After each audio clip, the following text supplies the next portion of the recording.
Bapak Ibu, teman-teman sekalian, setiap pagi pasti sikat gigi ya.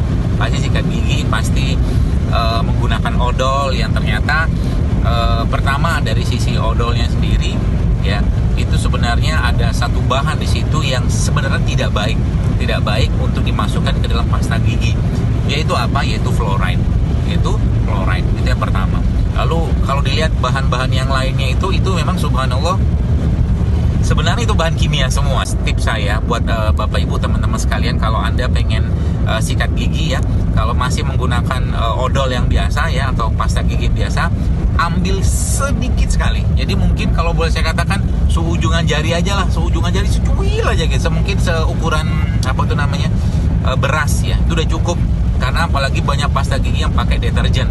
Well, itu deterjennya itu nggak bagus buat kesehatan kita. Dan bukan hanya itu ya, itu juga bisa memicu kanker, bahkan sampai seperti itu ya. Bahan-bahan yang kimia di sana ya. Bagaimana mekanisme kita nggak tahu ya. Jelas itu jangan terlalu banyak dipakai. Itu yang pertama. Yang kedua adalah pasta gigi atau sikat gigi yang halal ya. Itu pesannya.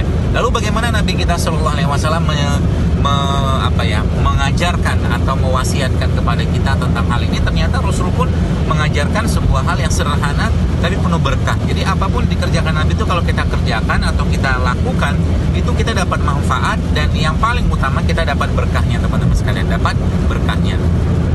Nah, bagaimana cara sikat gigi Rasul? Saya kira mungkin sebagian sudah tahu ya, bahwa Nabi kita tuh menyebutkan dalam sebuah hadis ada 5 sunnahnya para Nabi. Pertama itu adalah memakai minyak wangi, kemudian berbekam, mencukur bulu kemaluan, kemudian termasuk di sini adalah menggunakan siwak atau bersiwak ya. Dan ternyata saya baca dalam buku-buku referensi itu, ternyata kayu siwak itu subhanallah, itu bahan-bahan Bapak Ibu sekalian, bahan-bahan yang ada pada pasta gigi itu semua ada pada kayu siwak.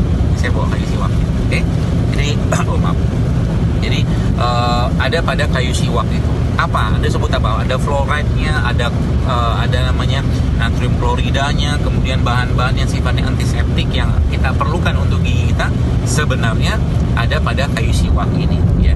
Jadi sebenarnya kalau kita menggunakan ini, apalagi faedah yang kita dapatkan ya, kita dapatkan lagi, yaitu apa? Keberkahan dari siwak ini sendiri ya, kayu siwak yang Nabi sebutkan. Jadi sesuatu itu mungkin jadi biasa aja kalau tidak ada informasi dari Nabi ya. Jadi kurma mungkin biasanya, tapi ternyata Rasulullah menyebutkan secara khusus tentang faidah atau fadilah dari kurma. Siwak ternyata dalam sebuah hadis yang lain Rasul menyebutkan bahwa Allah cinta dengan orang-orang yang bersiwak. Jadi orang yang bersiwak itu Allah senang sama mereka. Apalagi mereka bersiwaknya saat mau sholat ya, saat mau sholat itu mereka bersiwak dulu. Itu subhanallah, Allah cinta dengan hambanya seperti itu, yang bersiwak, yang rutin menggunakan siwak.